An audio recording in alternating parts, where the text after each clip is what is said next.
আসসালামু আলাইকুম ওরহমতুল্লাহ। প্রিয় দর্শকবৃন্দ, আজ আপনাদেরকে একটি গল্প শোনাবো, যে গল্প শুনলে আপনার হৃদয় কেঁপে উঠবে। এক কাপ চা ও এক রাকাত নামাজ।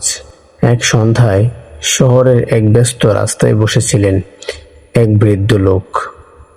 মুখে লাজুক এক হাসি, চোখে বয়ে চলা গভীর বেদনা। তার নাম ছিল হাকিম আব্বা। সেই রাস্তায় হেঁটে যাচ্ছিলেন রাহাত নামের এক যুবক, যার জীবন পুরোপুরি হাঁপিয়ে গিয়েছিল আধুনিকতার আলোয়, কিন্তু নামাজ আর আল্লাহর প্রতি ভরসা তার কাছে ছিল শূন্য। হঠাৎ হাকিম আব্বা বললেন, বাবা, তুমি নামাজ পড়ো? রাহাত একটু কপালে ভাঁজ দিয়ে বলল, দাদা, পড়ি না, সময় পাই না, আমার কাজে সময় দিতে হয়, নামাজে সময় নেই। বৃদ্ধ চোখে করুণ এক ঝলক এনে বললেন, কাজ গুরুত্বপূর্ণ ঠিক আছে, কিন্তু কাজের মাঝেও সময় বের করতে হয় আল্লাহর জন্য।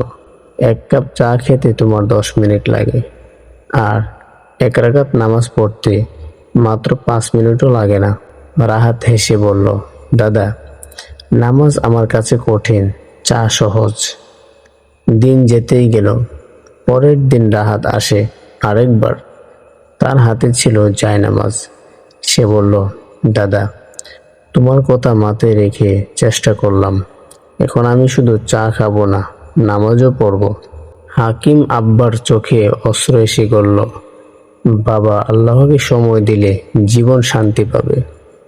নামাজ হলো মানুষের জীবনের আলো, যা অন্ধকার ভুলে যেতে সাহায্য করে। রাহাত মাথা নিচু করে বলল, আমি বুঝেছি, জীবন শুধু দৌড় নয়, আল্লাহর কাছে ফিরে আসাও প্রয়োজন। জীবনের ব্যস্ততায় আমরা আল্লাহকে ভুলে যাই, কিন্তু এক রাকাত নামাজ, এক মুহূর্ত দোয়া আমাদের জীবন বদলে দিতে পারে।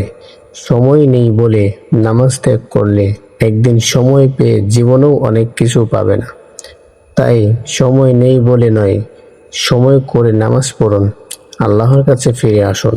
নামাজ কায়েম করা মুমিনের পরম অধিকার। প্রিয় দর্শক, যদি আমাদের গল্পটি ভালো লেগে থাকে তাহলে অবশ্যই পরবর্তী ভিডিও পাওয়ার অপেক্ষায় আমাদের চ্যানেলটিকে সাবস্ক্রাইব করুন এবং কমেন্টে আপনার মূল্যবান মন্তব্য পেশ করুন।